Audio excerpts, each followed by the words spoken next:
Mount Abu की सुबह में कुछ अनोखा, कुछ अलग एहसास होता है जो हर किसी शहर की सुबह में नहीं मिलता। अगर माउंट आबू की सुबह का नजारा कोई देख ले तो जिंदगी से और कुछ मांगे ही ना। अगर आप किसी ऊंचाई वाली जगह पर खड़े हैं तो आपको ये नजारा देख के खुद को भाग्यशाली कहना आप जरूर पसंद करेंगे। सूरज दादा के आने में थोड़ी देर है, ठंडी हवा चल रही है, चारों तरफ पहाड़ है, घने वृक्ष है, थोड़ी घुम्मस भी है।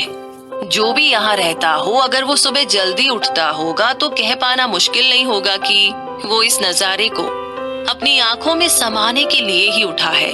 जैसे ही सूर्य की किरणें माउंट आबू की धरती पर पड़ती है तो पूरा माउंट आबू जैसे सोने जैसा चमकता है और सब अपनी भाग दौड़ में लग जाते हैं।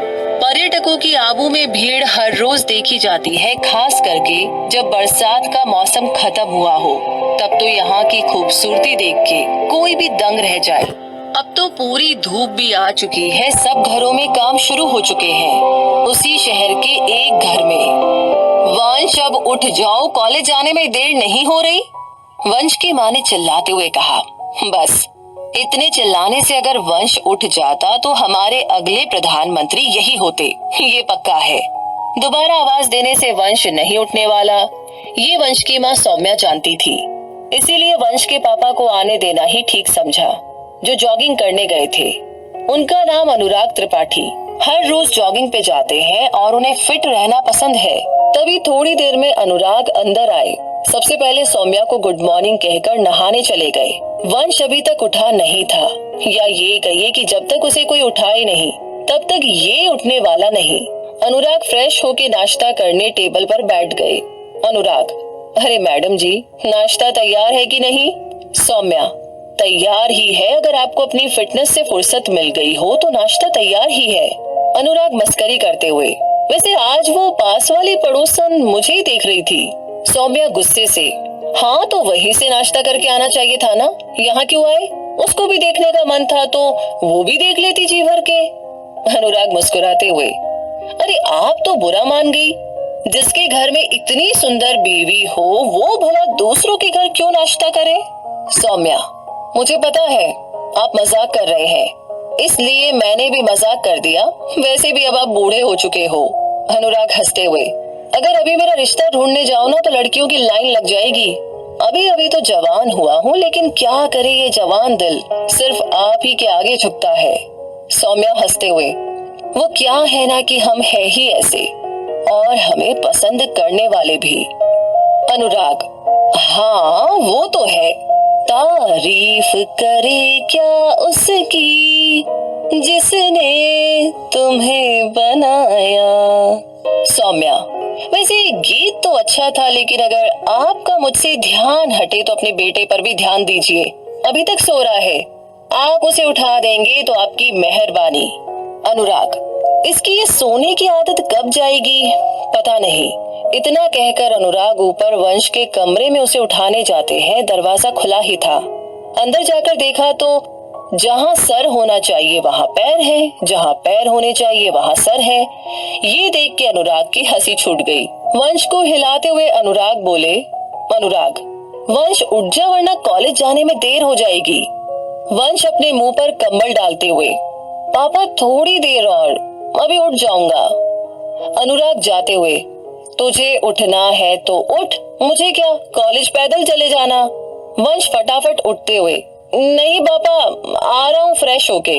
अनुराग, ये हुई ना बात। अनुराग चले गए। वंश की देर से उठने वाली आदत से परेशान होकर उसे कह दिया कि अगर जब भी तू देर से उठेगा तो बाइक की चाबी तुझे नहीं मिलेगी और तुझे रिक्शे में ही जाना पड़ेगा।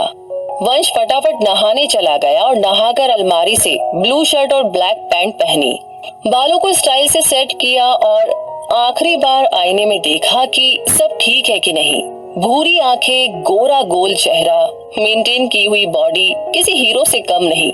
कोई भी लड़की एक बार वंश को देख ले तो फिर नजर हटा न पाए। तैयार होकर वंश नीचे नाश्ते के लिए आ गया। वंश माँ और पापा को गुड मॉर्निंग विश करता है और नाश्ता करने बैठ जाता है। अनुराग, मेरी बेटी कहाँ है? सौम्या, अभी सो रही है। वंश, अभी तक सो रही है वनी? सौम्या, हाँ, वो कल बहुत देर से सोई थी इसीलिए। अनुराग, क्यों देर से सोई थी? सौम्या, कल शाहिद की कोई मूवी आ रही थी ना, वो अभी नहीं आई है, वो कड़क सिंह नहीं। वंश बीच में बोलता है, कबीर सिंह मॉम। सौम्या, हाँ हाँ जो भी हो, वो और उसका शाहिद पता नहीं कब सुधरेगी। वंश, अब तो आपकी बेटी बोलने भी लगी है, मॉम मैं उसे उठाकर आता हूँ। अनुराग और सौम्या एक साथ बोल पड़े, कोई जरूरत नहीं। वंश हंसते हुए, ठीक है नहीं जाऊंगा, वैसे भी मुझे देर हो रही है, लेकिन कल वो जल्दी नहीं उठी तो मैं उसे जरूर उठाऊंगा। अनुराग, चलो मैं चलता हूँ, मेरा नाश्ता हो गया। वंश, तेरे बाइक की चाबी टेबल पर पड़ी है। वंश, ठीक है। वंश भी नाश्ता कर लेता है। वंश, मॉम मैं भी जा रहा हूँ कॉलेज। सौम्या, ठीक है बाय। वंश बाइक निकालकर कॉलेज की तरफ चला जाता है। रास्ते में ट्रैफिक लाइट्स रेड थी और कुछ पुलिस वाले किसी आदमी से बात कर रहे थे। उस आदमी ने हेलमेट नहीं पहना था, शायद उसी का दंड दे रहे होंगे। वैसे भी अभी नए ट्रैफिक नियम लागू हुए हैं, सख्त नियम आ गए हैं, पहले से दुगना जुर्माना भरना पड़ता है अगर नियम भंग किया तो। वंश उसे अनदेखा करके सामने देखने लगा, तभी ग्रीन लाइट हुई। अभी आगे बढ़ा ही था कि किसी ने वंश के सामने से राइट टर्न लेके फुल स्पीड से स्कूटी निकाली। अगर वंश ने झट से ब्रेक नहीं लगाई होती तो उससे टकरा जाता, लेकिन वंश की जगह कोई दूसरा होता तो गिर गया होता। वंश गिरते गिरते बचा और उस तरफ देखकर चिल्लाया जिस तरफ वो स्कूटी गई थी, अंधे हो क्या, दिखता नहीं है या गाड़ी चलानी नहीं आती? स्कूटी आगे जाके रुकी। उसने हेलमेट पहना हुआ था, यानी जो न चाहते हुए भी सबको पहनना पड़ेगा। उसने पहने हुए हेलमेट से पीछे देखा। वंश ने गाड़ी उसके पास खड़ी की और बोला, अंधे के साथ बहरे भी हो क्या? अब उसने स्कूटी बंद की और लड़की ने गुस्से में हेलमेट निकाला और अपने बाल लहराते हुए वंश को देखने लगी। वहां पर थोड़ी भीड़ जमा हो गई थी, सब लोग लड़की को देख रहे थे। काली बड़ी आंखें, काले बाल कमर से ऊपर तक, गुलाबी होठ और गुस्से से भरा चेहरा। जो भी उसे देख रहा था सबका मुंह खुला का खुला रह गया।